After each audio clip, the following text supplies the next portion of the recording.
जम्मू कश्मीर में दहशतगर्दों का लोगों को निशाना बनाना अभी भी जारी। गांदरबल में हुए खौफनाक हमले की किसी भी अस्करियत पसंद तंजीम ने नहीं ली जिम्मेदारी।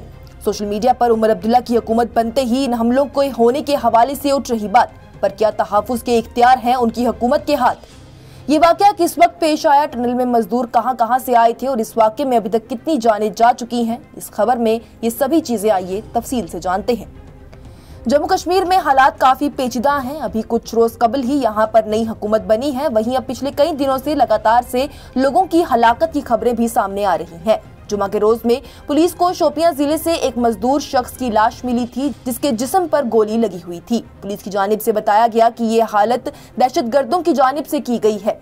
वहीं इतवार के रोज एक और खौफनाक वाकया पेश आया, जहां दहशतगर्दों की जानिब से किए गए हमले में कम से कम 7 लोगों की जान चली गई। बता दें तो वस्ती कश्मीर के गांदरबल जिले में अस्करियत पसंदों की जानिब से एक तामीराती कंपनी के बेस कैंप पर गोलियां बरसाई गई। एक आला पुलिस अफसर ने बताया कि हमला श्रीनगर ले हाईवे पर गगनगीर गांव के करीब पेश आया है, जहां इतवार की शाम 2 नामालूम हथियार थामे लोगों ने एप्को इंफ्रा के बेस कैंप पर गोलियां बरसाई।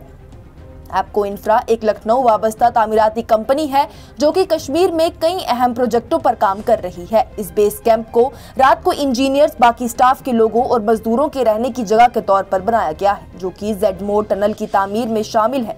जेड मोड़ टनल हाईवे पर एक स्ट्रेटेजिक ट्यूब है, जो कि वादी कश्मीर को मरकज के जेर इंतजाम इलाके लद्दाख से मिलाती है। खबरों के मुताबिक हमलावरों ने सबसे पहले बेस कैंप की बिजली की तारें तोड़ी और उन कारकुनों पर अंधाधुंध फायरिंग की, जो उस वक्त रात का खाना वहां बेस कैंप में खा रहे थे। मरने वालों में एक कश्मीरी डॉक्टर भी शामिल है, जिनकी शिनाख्त डॉक्टर शाहनवाज के नाम से हुई है और वो वस्ती कश्मीर के रहने वाले हैं। एक सेफ्टी मैनेजर और तामीराती कंपनी के साथ काम करने वाले एक मैकेनिकल मैनेजर के अलावा दीगर कारकुन थे, जिनका ताल्लुक जम्मू, बिहार और मध्य प्रदेश से था। वो भी फायरिंग में मारे गए। 2 मजदूरों की मौका वारदात पर ही जान चली गई थी। एक डॉक्टर और 4 दीगर लोग भी जख्मों की ताब न लाते हुए फौत हो गए। इनकी शिनाख्त डॉक्टर शाहनवाज, फाहिम नाजिर, कलीम, मोहम्मद हनीफ, शशि अब्रोल, अनिल शुक्ला और गुरमीत सिंह हुई है। वहीं इनके अलावा 5 और लोग हैं जो कि अभी जख्मी हैं और वो जेरे इलाज भी हैं। Inspector general of police Kashmir zone VK Beddi और दीगर अफसरान वाकये की जगह का दौरा करने पहुंचे थे। फिलहाल के लिए इस वाकये की किसी भी अस्करियत पसंद तंजीम की जानिब से जिम्मेदारी नहीं उठाई गई है। इस हवाले से वज़ीर दाखिला अमित शाह की जानिब से वाकये की मजम्मत करते हुए कहा गया कि जो भी लोग इसमें शामिल थे उन्हें बख्शा नहीं जाएगा और सख्त से सख्त सजा उन्हें दी जाएगी। वज़ीर आला उमर अब्दुल्ला की जानिब से भी वाकये की मजम्मत की गई और कहा गया कि ये लोग इलाके में तामीराती प्रोजेक्ट पर काम कर रहे थे। ये वाकया दिल को बेहद ज्यादा दुख पहुंचाने वाला है। इसके साथ ही मुतासरा खानदानों के साथ भी उन्होंने ताज़ियत की है।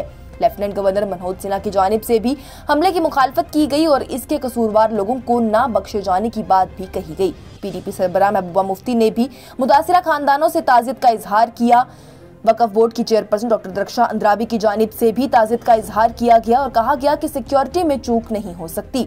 जम्मू कश्मीर प्रदेश कांग्रेस कमेटी के सदर तारिक हमीद कर्रा की जानिब से भी शदीद दुख का इजहार किया गया और हुकूमत से जल्द अज जल्द कार्रवाई करने की गुजारिश भी की गई। DPAP के चेयरमैन गुलाम नबी आजाद ने भी वाकये की मजम्मत करते हुए कहा कि गुज़िश्ता 3 रोज से ये तीसरी हलाकत है। सुकून के दुश्मनों से अच्छे से निपटा जाना चाहिए। इसके साथ ही उन्होंने मुतासिरा खानदानों से ताज़ियत का इजहार भी किया। पीपल्स कॉन्फ्रेंस के जनरल सेक्रेटरी और साबिक वजीर इमरान रजा अंसारी ने भी वाकये को अफसोसनाक करार देते हुए इंतजामिया से फौरी कार्रवाई करने का मुतालबा किया।